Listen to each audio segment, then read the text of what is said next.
What is up, everybody, and welcome back to the Show and Go podcast, where we bring you all of your MLB The Show news and opinions. I'm Balake, also known as Mr. Perfect, and I'm here with the check swing bandit himself, Ryan Jones, and the man who's nothing short of stellar, Anthony Steller-Harter. Sit back, get comfortable, play a couple Conquest games, and listen to the sweet, sweet sound of our takes. All right, welcome back, everybody, to a brand new episode of the Show and Go podcast. Today, we're going to be focusing on MLB The Show. Some of my favorite episodes have been MLB The Show related so far, and today we're going to be discussing the fourth inning program, which dropped just a couple of hours ago today. And we'll also be going into our Player of the Month predictions for the month of June. We'll talk about the new July daily moments and some more MLB The Show content they recently released. Let's first go over a team update for each of us. We'll go favorite pitcher and favorite position player that, I guess, up to this point in the year. Anthony, why don't you lead us off? All right, sounds good. I'll start with my position player that's been absolutely raking for me the second I got him. It's got to be Lightning Boy Marcus Semien. I mean, he is absolutely raking against either side from the pitcher's standpoint, righty or lefty. Crushing the ball, not just singles too, he's getting extra base hits, he's knocking in runs. I currently have him in my 2 spot behind Trout, and it seems like if Trout gets on, it's an easy RBI for Marcus to knock Trout in every single time. Love his swing, it's quick but not too quick, got a nice leg kick, very easy to use, and can't complain about diamond defense over at second as well. From the pitcher standpoint, I really love the milestone 20 win club Roy Oswalt right now. I have him to the third parallel, and honestly, every time he goes out there, he's just shutting whoever I'm facing out. So yeah, I got to go with Roy Oswalt on that front. I love the Zach Britton right now. I'm really liking Zach Britton from the Daily Moment from June.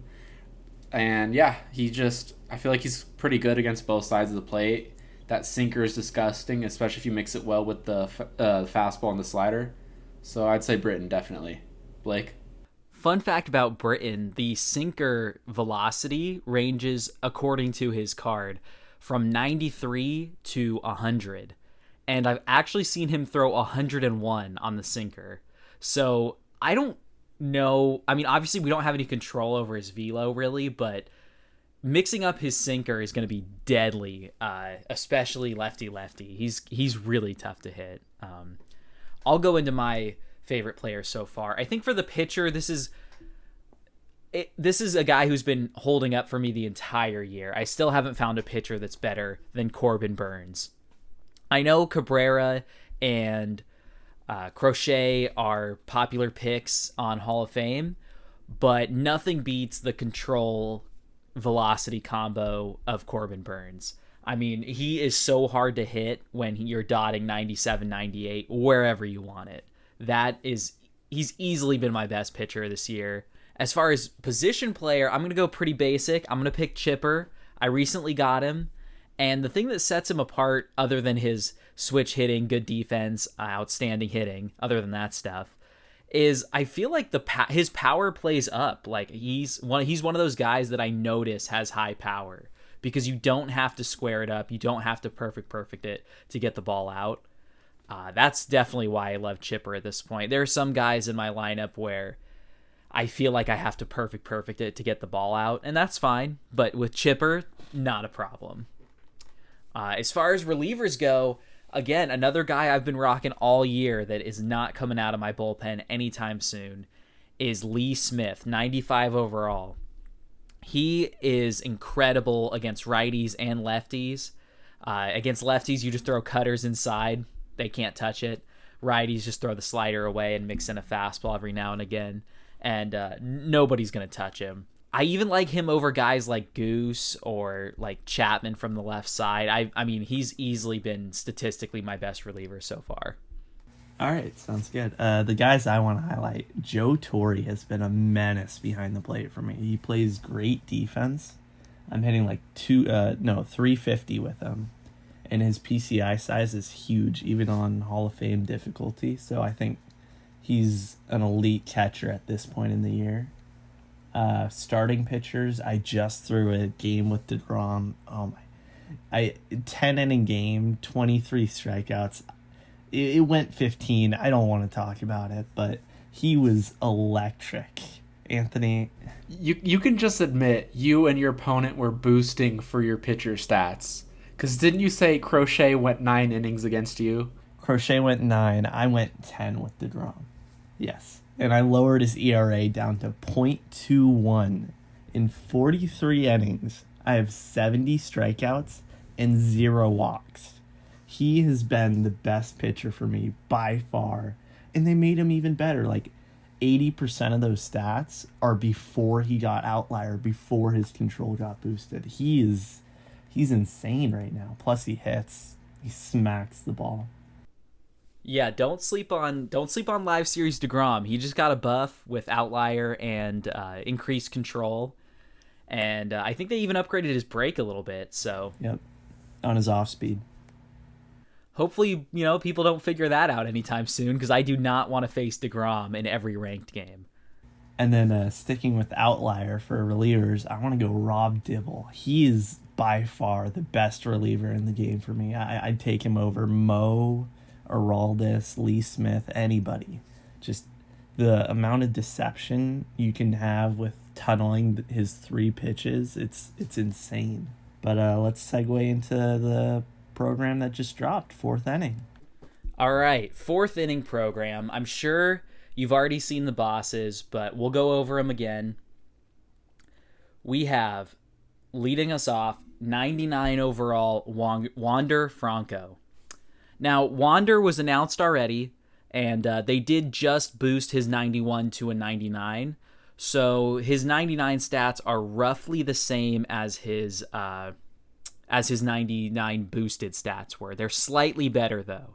He's got 117 contact against righties, 105 against left, 94 power against righties, 84 against left.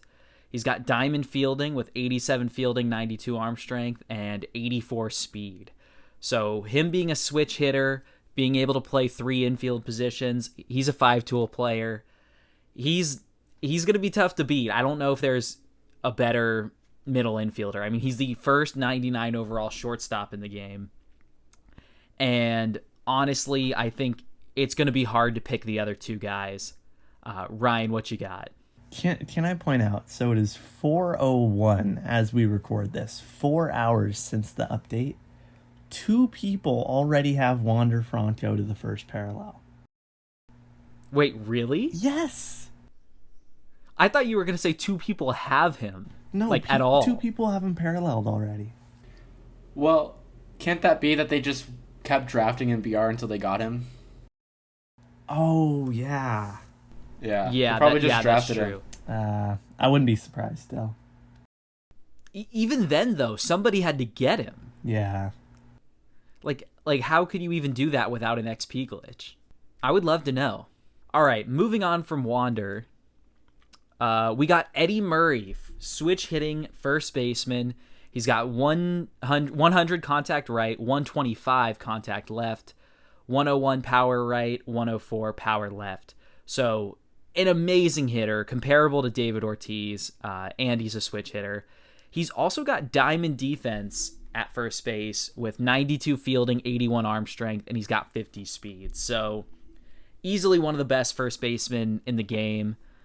Pretty comparable to Poppy considering he's a switch hitter, but I gotta say, I'm not a huge fan of his swing in the past. So unless there's been some major change to his swing, he's really good stat wise. I just don't know if he would be my pick, but we'll get into that later. Yeah, the only way someone takes Eddie Murray, in my opinion, is if they just cannot hit with Wander Franco. And that's with saying Eddie Murray is a good swing. He's a switch hitter. I think he does a good swing, in my opinion, from personal experience. Switch hitter, great stats, diamond defense at first, doesn't really matter, but it doesn't hurt. And I still think the only way you take that card is if you can't swing with Wander Franco, right? Maybe if they don't have Big Poppy yet and they don't hit well with Tomei, then maybe you consider Murray, because there's other shortstops like Groshans, Mauricio, Banks that are top tier ish, but Wander's just far and away the best card. Exactly. Yeah. That's what I'm saying. All right. And last, but also least, Christy Mathewson, 99 overall starting pitcher. One sec. Sabrina's calling me. Let me. No, that's about it. That's all there is to say about it. Yeah, that's about it. Fourth inning program covered. Editor's note, cut that out, Ryan. Yeah. All right, Christy Mathewson, he is a milestone card, a Triple Crown card. First one we've ever seen of those. He throws a primary screwball, a four-seam, a 12-6, a changeup, and a sinker. So he's got a 5-pitch mix, and he's got 124 stamina, 96 hits per 9, 97 K per 9, 107 walks per 9, pretty much a 99 to 100 of everything else, 79 velo, and 99 break. I mean, that sounds impressive, but I guarantee you Mathewson is BP. His four-seam's going to top out at about 95, which is not very good. His screwball and 12-6 are both in the 70s with an 82-mile-an-hour changeup and a 92-mile-an-hour sinker. With him being a 99 overall, I still don't think it makes up for the fact that he's just going to be hittable at the end of the day. Anthony, what you got on Christie? I agree with what you're saying. I thought at first, now hear me out, boys, before the riots happen. I thought at first this card was a complete L. I take that back for one reason only. This card excites me and should excite everyone for the same reason. We finally have a Triple Crown milestone card, which means we're going to get a Triple Crown milestone, hopefully, 99 Miguel Cabrera, and that card is going to be absolutely juiced. I love the new milestone cards. I love the card art. I love the idea behind all of it, and that excites me for a milestone Miguel Cabrera, and that's the only silver lining from this Christy Mathewson is that it means we're probably going to get a Triple Crown Miguel Cabrera and possibly Triple Crown Kershaw, right? Yeah, that would be a lot of fun. That would be exactly. That would be a lot of fun too. That's the only positive thing I have to say about Christy Mathewson. Yeah, that is a really good silver lining. That's a great way to end our discussion about Christy Mathewson, because honestly, super underwhelming. And I'm definitely not one of those people where SDS drops a card and I just spam L in the chat, right? That's like, I'm not like that. But this inning program was a little bit tough to watch, especially already knowing that Wander Franco was in there. I think it was a mistake telling us Wander Franco was one of the bosses early, because it set my standards so high. Like, my expectations were to the moon for this program. Whereas if they had waited to reveal all three, or had said, switch hitting Eddie Murray, I'd have been like, oh, okay. Like, we got the first 99 overalls for the inning programs this year. Awesome. Like, can't wait to see the other ones. And then it's Wander Franco, and you're like, oh, holy shit, I'm picking him. In this case, it was like, we just had 99 Franco, so we all played with him. And then now we're finding out he's the best one, and the other two are... I mean, again, Murray's stats, they juiced him. He's usable for sure. And he's a switch. Like, there's nothing wrong with Murray outside of maybe his swing, depending on your personal preference. But it's just underwhelming when it comes to the first 9. Like, last year it was Poppy, Mo, and Larry Walker for the first 99s. That was incredible. Like, that was a really tough choice to make. And that was a really fun inning program. This did not have the same vibes. And according to rumor, it could have been worse. I've seen on Twitter that people were posting that the initial graphic on the main menu of MLB The Show 21 showing the inning bosses had 99 overall Robin Yount as the shortstop for this inning program, which solidifies the idea that this would have been an L. Like, Franco had to be a last-minute decision based on that information. And both you guys just face-palmed when I said that. And that would have been a catastrophic inning program. The Twitch chat would have been off the charts with L's. They would have broken a record. And again, I'm excited. I'm going to grind the inning program, blah, blah, blah. I just think that's a super unfortunate way to introduce these 99s. But I don't know. What do you guys think? I'm definitely going with Wander Franco, and I might even sell him. So I'm not even sure. What are you guys thinking? I'm definitely going to go Wander Franco. Originally, before that, I was thinking of sliding maybe Chipper to short, but with Wander Franco coming out, I definitely want Franco. And with that new Sandoval that they released, we can get into that later. I might have to stick Chipper in left field with some of my other outfielders pissing me off with the inability to hit recently. But yeah, I'm not good with David Ortiz. Like I'm atrociously bad. Ryan can attest to that. Still, it's not worth me taking Eddie Murray over Wander Franco, and that's saying something. Ryan, what do you think? Yeah, I'm probably going Franco too and starting him at short because I loved his swing when he had that limited 99. But I also might pick up Murray if Ortiz keeps struggling for me as well. I'm going to try out Tommy there, but if he doesn't work out, then Murray's definitely a pickup. Yeah, on the note of Ortiz, he's got that hitch in his swing that kind of makes him hard to time everything up. I've noticed that I can hit plenty of home runs with him, but I've never had a good batting average with him. He's kind of homer or bust.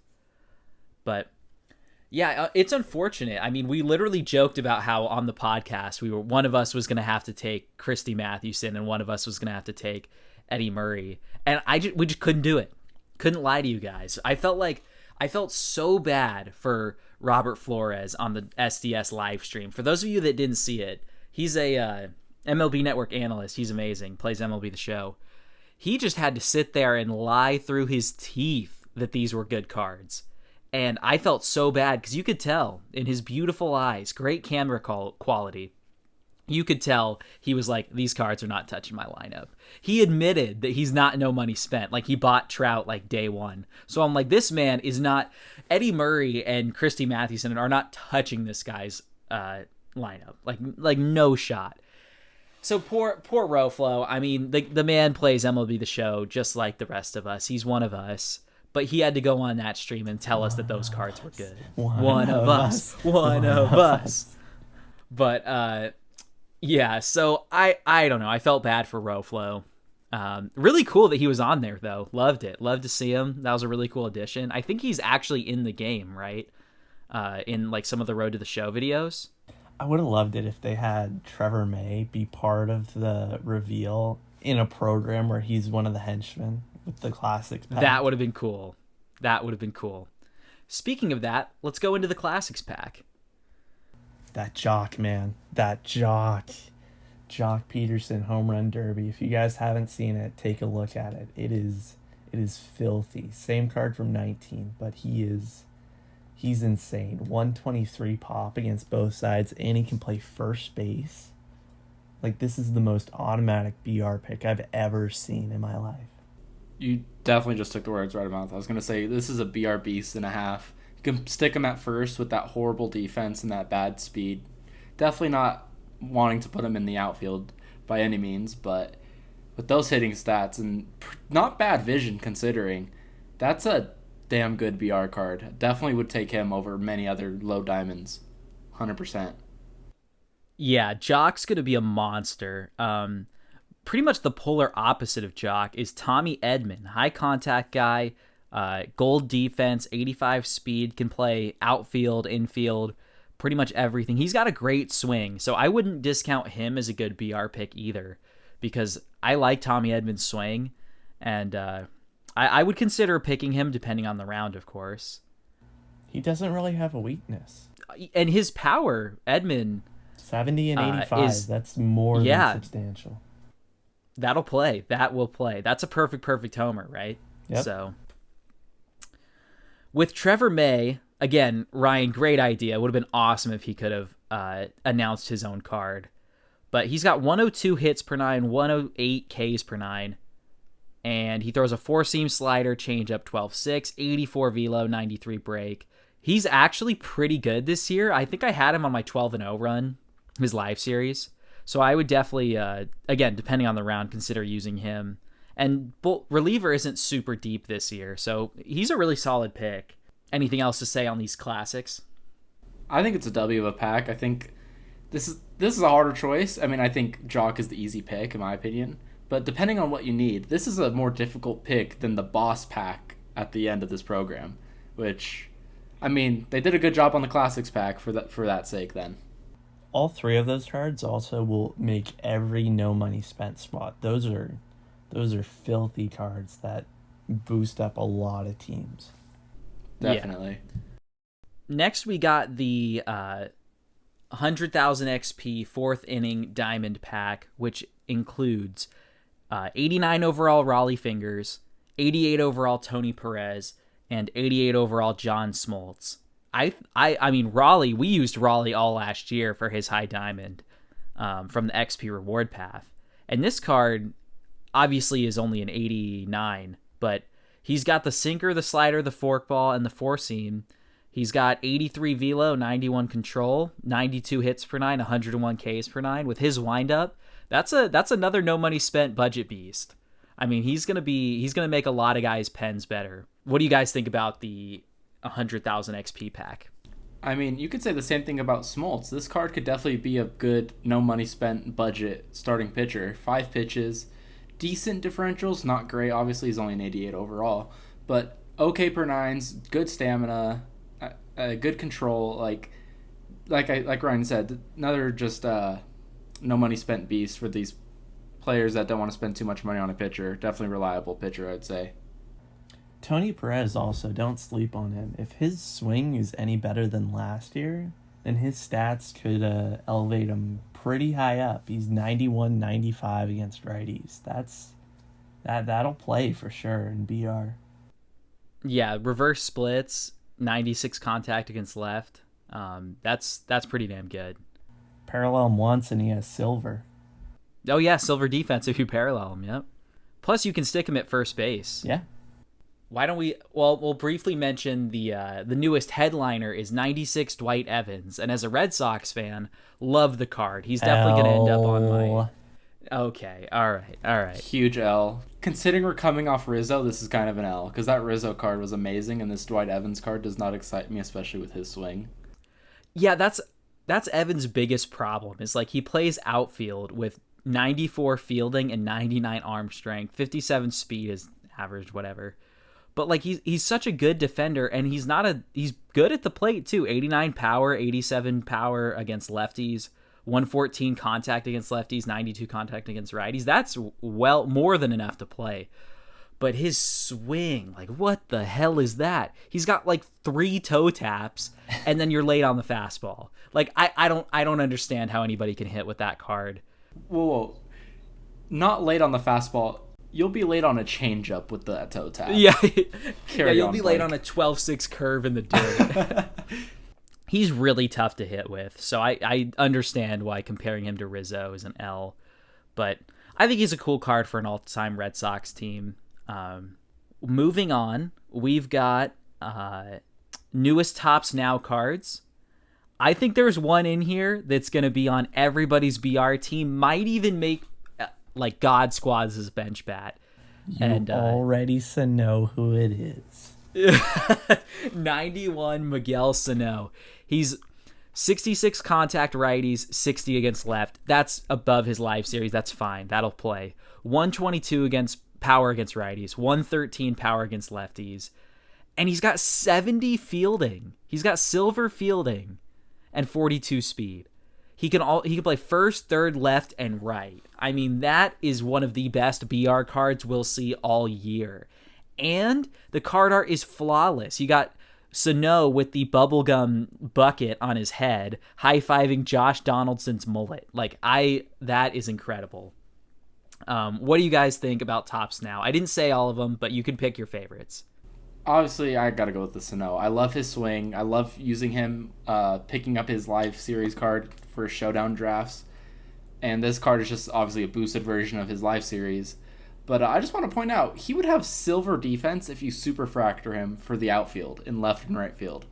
And that's like, not that you should play him out there with his 42 it's speed, possible. But in BR, that's not the worst thing in the world. Yeah, exactly.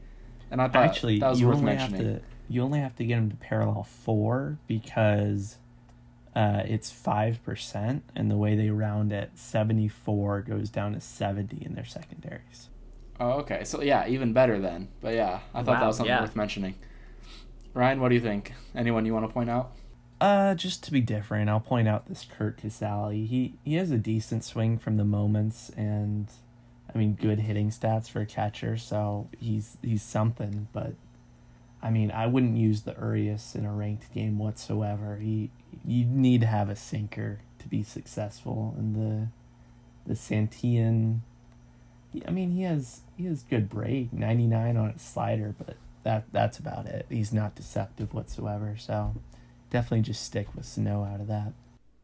Yeah, Urias, I've liked his cards in the past, but the problem is I wouldn't draft a 92 overall starter in BR. Like, I've drafted his gold live series before, like, as my ace, and he did well, but like Ryan said, no sinker, and I wouldn't draft that high of a card in BR for a starter. So I think Sano is going to be in pretty much everybody's team after this week.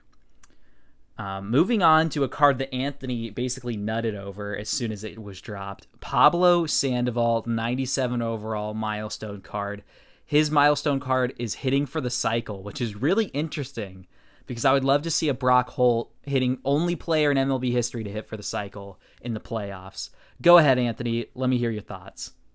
I absolutely love this card. I wish so much he had a secondary catcher. It wouldn't really make sense, but I would have loved that because he could rival Carlos Santana as best catcher in the game because he has 90 fielding, and so that would drop down to gold at catcher with a 87 arm is definitely playable, and if he could play catcher, 40 speed at catcher isn't awful. But yeah, I love this card. I love Pablo Sandoval's swing. Love the card art as it is. I love the milestone cards, like I said earlier. Good vision, crushes righties. Good enough against lefties that's playable, but yeah, I think this card is a huge W. I've been loving the Daily Moment programs, and yeah, I'm very happy about the Sandoval card. I can't wait to get him. Definitely going to be on my Daily Moments every day to get this card as soon as possible. Yeah, he's filthy for sure. Those stats against righties do not play. He's going to rake, and he has a great swing as well.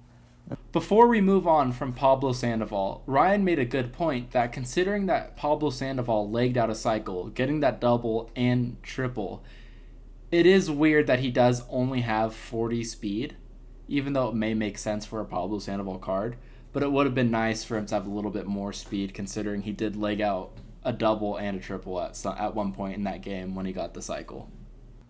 I want a Benji Molina card with 99 speed. Let's make it happen. An inside the park Prince fielder. I was just going to say that Pablo with like above average speed is going to look like the created players that are like 600 pounds and they're like 5'4", and they're just like booking it around the bases. Babe Ruth's running. Bro, Babe Ruth's running gets me every single time. Oh my God, it's bad. He looks like he's like on a morning jog with like a bunch of old ladies. But yeah, I think Sandoval is a really cool card, especially because of his fielding. Like, that's elite fielding at either of the position he plays, and he's a switch hitter. Again, that's tough to beat. Absolutely. I would just want to point out how much of a dub this Daily Moment chain is. I mean, we got Nelson Cruz, who's a filthy bench bat, amazing against lefties and against righties, honestly. You got Whitey Ford, who's a free signature series card, which gets people closer to Mariano and whoever the further collection is. And then we got a whole bunch of packs. Like, you have, let's see this. You have 2 headliner packs and 5 Ballin' is a Habit packs throughout it, and then a Space 2 and Space 3 packs. So you can definitely make bank off this Daily Moment chain. Can I say what I'm most excited for is at the 5 moment points program, I'm going to pick up my 3rd bronze Jason Giambi. Absolutely can't wait for 4th, I mean. Yes. 4th bronze Jason Giambi. I want as many bronze Jason Giambis as you can possibly get by the end of the year. I think that's a very attainable goal. Nelson Cruz, I mean, has one of the best swings in the game, I think. His stance is so open, I feel like I can see the ball really well. But him as a bench bat is awesome. Like, I'm almost just as excited about that card as I am for Pablo Sandoval. And then just for clarification, can we call him Ed Ford, not Whitey Ford? I feel like that just doesn't sit right with me, you know. Well, it's 2021, guys. Come on. Let's figure it out. Also, don't get creeped out by possibly one of the creepiest looking card arts of all time on Ed Oh my Whitey god, Ford's that's a very good card art. point. It looks like a child on a man's body. It's kind of disturbing. Obviously, it's from 1950, but God. Yikes. I'd like to point out that that's his 51 Bowman card and not a 1950 card as it's described as. in the card Ooh, art. we got an error. We got an error on SDS. Boo. Also, that Nelly Cruz is a sneaky BR pick for bronze. 88 pop Yeah. against lefties. Definitely a bench bat and a half. Yeah, I would definitely consider drafting him as a bench bat in BR. His bronze is a bench bat in BR. His diamond's a bench bat in ranked. You can't complain about that. Before we move on, Okay, go for it. they released the best card in the game. 99 overall, Mickey Giannis. Oh my god. Fastball. He's got the sinker, but he's got the knuckleball. Shout out Jickleton for throwing him in ranked earlier today. 41 overall. He's 36 hits per 9. He's a stud. He is that guy, pal. He is that guy. Yeah. I would be surprised in the moment, but somebody's going to start him like deep into ranked seasons, like 700-800s. Somebody's going to start him just to be a douche. Imagine that card on Hoff. Imagine. Like, Knuckleball. it's impossible. Dancing. Jickleton started him in a ranked game like 5 minutes after he was released and goes, I have a perfect game through 5. Like, what? Like, he's a 41 overall. Can we balance out the knuckleball a little bit? 31 people have him paralleled. Oh my Wow. goodness. That's wow. There's going to be a fat race to parallel 5 for him. 2 people have him to parallel 2. That's nuts. I guarantee by the time you guys listen to this, somebody's going to have a superfractor of him. I wouldn't be surprised. And there's a special place in hell reserved just for them. As there should be. Moving away from content that's already been released, let's go into our Player of the Month predictions for June. Now, I think this one, it's pretty hitter heavy. There's some pretty obvious picks. I want to hear who you guys think will actually get picked. You know, we all love Matt Olson. So let's just get it out there. We love Matt Olson. If he's the Lightning card, don't come into the stream because I'm probably going to get banned for what you're going to see on there because it is incredible. You know, I'm going to say it. Screw it. The most deserving for consistency-wise throughout the entire month of June. He is on Ryan's shirt right now, for Pete's sake. Matt Olson. Hit for average, hit for power against both sides from the pitcher. He absolutely crushed the ball in June. I would love to see a Matt Olson Lightning boy. Obviously, I'm biased. Definitely deserving, though, of my opinion, especially with how I've been struggling with David Ortiz. I am keeping my fingers crossed for a Lightning boy Matt Olson. Ryan? I just, you know, I mean, for Pete's sake, I mean, give me some Matt Olson. Shout out Garrett That Cole. was flawless. That was flawless, by the way. He would be the most beloved card by this community to get. Now, everybody's going to say, Kyle Schwarber. Kyle Schwarber does one thing. He hits bombs against righties. Okay? We're going to get like a 93, 94 Kyle Schwarber. No catcher secondary. Screw all you guys out there who say he should have one. But Matt Olson, he has the diamond defense. They don't have to juice his hitting too much, but they will juice it. And he is going to be filthy. Call my shot. It's going to happen. All right. Before we move on, I'm bringing up the stats of Kyle Schwarber for the month of June. I was gonna say it's tough because I think Matt Olson and Kyle Schwarber are both fan favorites. Like I don't think SDS can go wrong choosing one or the other because they're both gonna get Player of the Month cards, and they're both gonna rake. So for Kyle Schwarber, as much as he's been crushing the ball the last couple weeks, he's still hitting, which is still good. His slash line right now is 280, 362, 760. Okay, not bad, not amazing for a Lightning boy. Let's look at Matt Olson's slash line for the month of June. Now, I'll be very sad if this comes to bite me in the butt and it's not as good as I thought, But from what I know and from what I've been watching from the A's games, this should be exactly what me and Ryan both are expecting to hear. Yeah, I was going to bring up that point. 7 bombs that's not a lot for the month of June. It's not, and I'm glad you brought up that point. Matt Olson has that power already on his live series card. It's not like they're going to take it away. So let's look at Matt Olson's slash line for the month of June. He's hitting 340, 409, and 610. That is his slash line. Also, 20 RBI too in June. That is nothing to scoff at. And he's going to have ridiculous speed with that 3 stolen bases in June.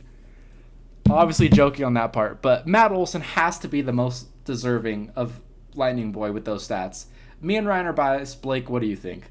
I mean, I would love to say I'm objective, but I also, like, Matt Olson's easily my favorite player on the A's. He's also one of my favorite swings in MLB The Show. So I would love a Lightning card. I just think it's hard because, I don't think the community's really looking for a Lightning Matt Olson, right? I just said that it's a W either way, and that's my opinion. I don't think the community would necessarily agree with me, though, because they're going to bring up he's only hit 7 homers, like Schwarber's hit like fucking 16, something like that. Blake. Hold on. The reason, the saving grace for Matt Olson is the contact, right? And that's something that Schwarber really doesn't have, especially when you look at his stats against lefties. He's got 1 homer against a lefty this month, and he's not hitting well against lefties. So his card, unless they do the juice of the century with his stats against lefties, which is possible, I could easily see them just saying fuck it, we're just gonna give him like juice hitting stats. I could see it. But if we're being objective, if we're looking at these stats, I think Ryan and Anthony are right that Schwarber really only profiles as like a 90 to 92 because he's not going to hit well against lefties, he's not going to be a good fielder, and he's not going to be fast. So when you look at his potentials for juicing, it's like, what? You want to give him 125 against righties? Do it. That'd be awesome. But how high of an overall can you give him, Go ahead, Anthony. That's the perfect point. Schwarber's obviously going to get a card for June. He has to. 16 home runs. He's been absolutely ridiculous. Not taking anything away from him. But Matt Olson has to be the perfect candidate for a player of the month. Matt Olson's biggest thing for being considered one of the best first basemen in baseball was hitting for average. He's always had that pop. We've known that. He's always been a good defender. He's even had a cannon for a first baseman. We've known that. But now he's hitting for average this month. He's not hitting for power, but we know that pop is there because when he gets into one, everyone knows he can absolutely crank one. Still a great defender, still has that cannon as far as we know. And even the stolen bases, as much as I joke about it, like that doesn't hurt. Like Oli Toledo, exactly as Ryan is pointing out right now. He's just the perfect candidate, like I've been saying. And what Blake was going off with too is Schwarber is only crushing righties. He has 1 bomb off lefties, as many home runs as he has. So his stats against lefties aren't going to be absolutely juiced the way Olson's would be against both sides. And 2, his fielding isn't going to be good for being an outfielder as well, considering he's also pretty slow.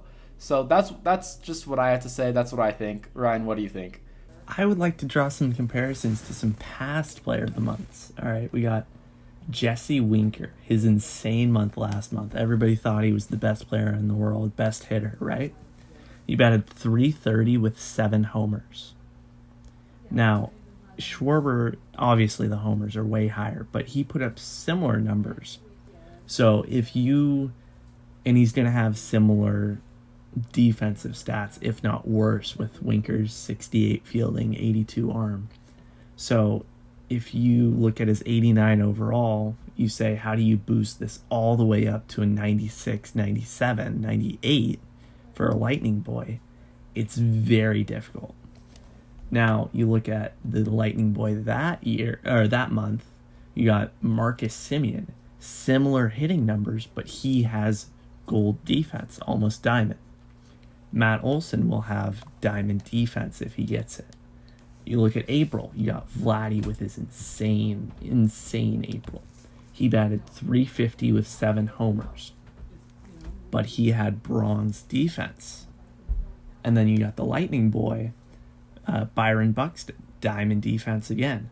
So you see a trend where they have these complete players so they don't have to boost the hitting stats to I mean, like 125 vision, Babe Ruth immortal hitting stats. You're not going to see that at this point in the year.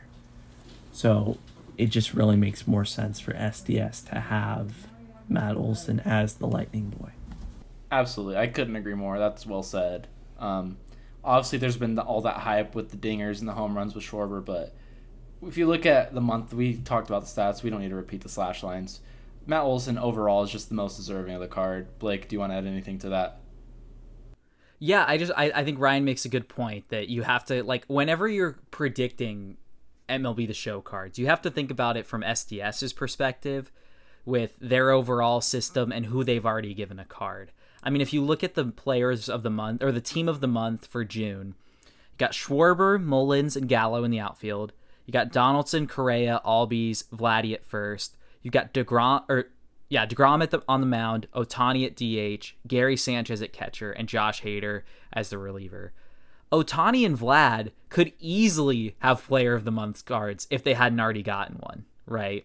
So you knock them out, and then you look at Schwarber, and you look at his stats against lefties and his defense, and so that kind of leaves Olson as the Lightning Boy, and I don't think...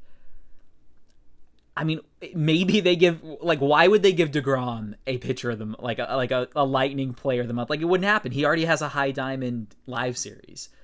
So it just leaves Olson there. And I know there are some other good guys. Like, I hope Jonathan Scope gets a Player of the Month. He's got a great swing. Albies and Correa both would be great cards up the middle. But even Gary Sanchez would be a cool card for Player of the Month.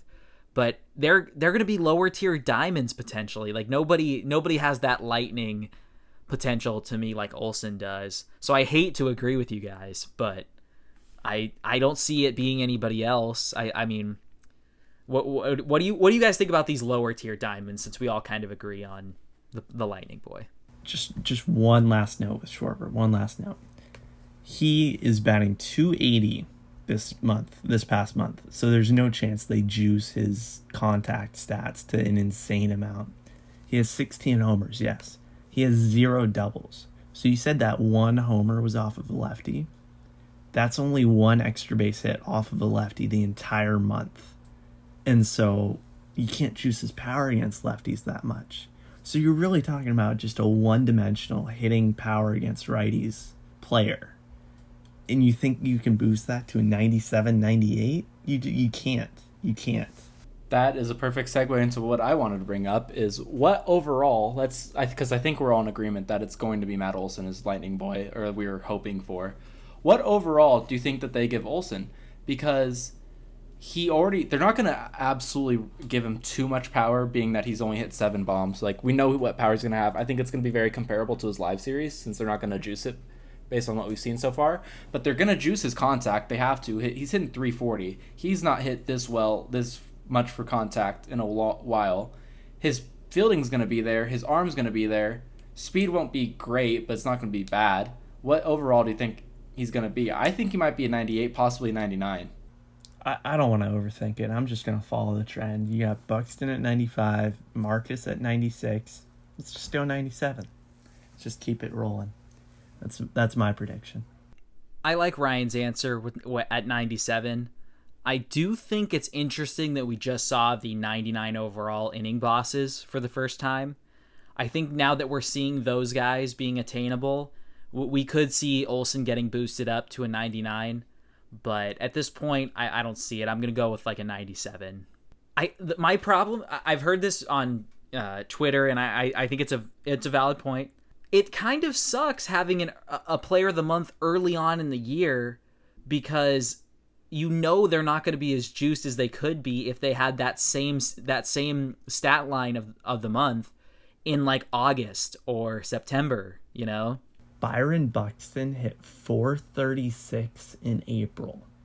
His contact stats are 84 and 96. No, 83 exactly. And 95. Sorry, I have them paralleled. 83, 95. That's insane. Exactly. That sucks, because Buxton, I mean, that's a hell of a month. We might not have another guy hit that well in a month, you know? If he did that in September, he might have like 120 contact against both sides. Yeah. Most definitely. And he's absolutely. easily a 99. So one thing to point out about cards is that they are scaled depending on the year, which I agree with, but it just sucks that happens to guys who have great months like Buxton. I mean, that's pretty much all I got as far as player of the month. Oh, actually, one thing again about Schwarber. If this man has secondary of catcher, which I don't think he should, Ryan explained that. Actually, no, go ahead and explain it, Ryan. Why shouldn't Schwarber have the secondary position of catcher? Kyle Schwarber should not have secondary catcher. Here you go. He caught 1 inning at catcher in 2019. Before that, going way back, he caught 7 innings in 2017. He caught 21 games in 2015. That is the most recent time he started a game at catcher. Okay, Kyle Schwarber has spent his entire career in the National League. He DH'd 9 times last year. So taking out those 9, he DH'd 22 times before that. And he caught 26 times. So if they give him a catcher secondary, give him a DH secondary too. That's all I'm saying. SDS, add the DH if you're going to give him a catcher secondary. Like, this is... I'd be pissed. I'm all for pitchers who rake, but just a quick note off what Ryan said. This game would be so much more fun if there was a DH, if I'm going to be completely honest. It would take some strategy out with the pitcher coming up and bench bats, whatnot. But I just think the game would be more fun with DH in the game. Blake, go ahead. Again, I'm all for juiced cards. This will be my final point on the matter. I'm all for juiced cards. I love having fun cards that might be semi-unrealistic, but at least make it fair, you know? I feel like if Schwarber gets secondary at catcher, then Pablo Sandoval should have secondary at catcher, correct? Like if that's what we're doing, right? You like they should have the same amount of juicing, I guess. Like if Mookie can play second, even though he never plays second, like obviously he has the ability to, so it's fine. But I'm just saying let's juice consistently. That's all I'm saying. Right. Yeah, no, I agree absolutely. All right, well, if we're ready to move on, this will be my final point of the podcast. In SDS's most recent patch notes, they hinted at the idea of next update having actual gameplay changes, which they have not touched at all this year, which is a first for them. Usually, they're way too quick on the gameplay update, and they end up breaking something that did need to be broken. Now they definitely don't have that problem, and I'm honestly here for it. I'm glad that they are fixing the servers issues first. I think we're pretty close to being past the server issues, even though that took forever. I think we're close. And now that they're talking about gameplay changes, that makes me happy because I think we'll get that nerf to contact hitting, which they specifically hinted at, and maybe some more balance changes like making the par more accurate on pinpoint pitching, and maybe just some hitting changes to foul balls, stuff like that. Those are the little tweaks that at this point in the year I would say are necessary. But honestly, I'm really excited with where the game is at right now. So what do you guys think regarding gameplay changes? Yeah, I think it's just minor things here and there, like contact swinging, exit velos. We've talked about this time after time. Also bunting. I'm so sick of bunting. Bunting with 2 strikes, like it shouldn't work at all. Here's my problem. I remember when bunting was a plague in MLB The Show, and they fixed that. And I just think that with bunting, my problem is suicide squeezes. Why do those work 9 times out of 10? It's rare that a suicide squeeze in MLB The Show isn't successful, right? They rarely fail in my experience. How often do you think they actually work in real life? I guarantee you it's less than half the time, or else they would do it more often, right? Absolutely. So can we reflect that more accurately in the game? Because nobody wants suicide squeezes in the game. I lost a BR game on a walk-off suicide squeeze. Like, can we not? That never works. In real Anthony, life. have you ever lost a game on a suicide squeeze? That I can remember. Yes, actually, some. Oh, no way. Yeah, I was playing a sweaty game, God Squads. It was a very serious game. It was 1-1. Second to last innings, got asshole. And how did you score your run? It was on an 0-2. Early. A home run that I earned. Yeah, an early home. Okay, yeah. A home run that I squared up, regardless. An 0-2 curveball that was not in the zone, that he got down. Was the timing with one early out on the suicide squeeze, maybe? Regardless, so you're defending the suicide squeezes should be in the game, Ryan. Can we get your official stance on the... I'm just gathering information. Can we get your scenario. official stance on suicide squeezes? Do you think early bombs are enough to win you one game?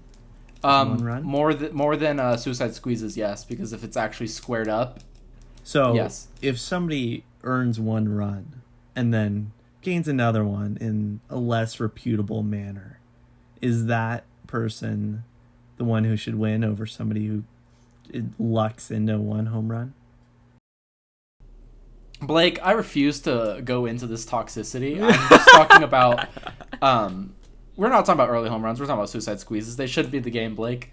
You're the only person I'm going to refer to for the next 1 to 2 business days on this podcast. This entire time since I edit it, I'm just going to have our game history up there, the 2-1 score. The people should know, Ryan is the reason I lost that game due to a suicide squeeze. That's all I need to know. I shouldn't say the only reason I lost, but he won the game. I'm not saying I earned the win, definitely. He earned the win, but that's all I'm going to say. Blake, I'm done. I quit the podcast. Here's my badge. I'm done. Turn in the gun and the badge. We'll figure it out. I think that's a great way to end the podcast, unless anybody has some final notes. But I think that was a great episode. Hopefully we'll be seeing you guys live on Twitch, where we all stream, and maybe follow us on Twitter at Show and Go Pod. So thank you guys again for a wonderful episode. We'll catch you later. All right, everybody, that is going to do it from us at the Show and Go podcast. I want to give a quick shout out to the people supporting us on Twitch and Twitter and all of our other social media. We definitely couldn't do it without you guys. Our Twitch is Show and Go podcast, and my personal Twitch is Balake34. It's BALAKE34. Make sure to follow us on Twitter and all of our other social medias at Show and Go Pod. That's at Show, the letter N, Go Pod. Finally, leave a subscription or follow and give us an honest rating wherever you listen to your podcasts. Thanks, everybody.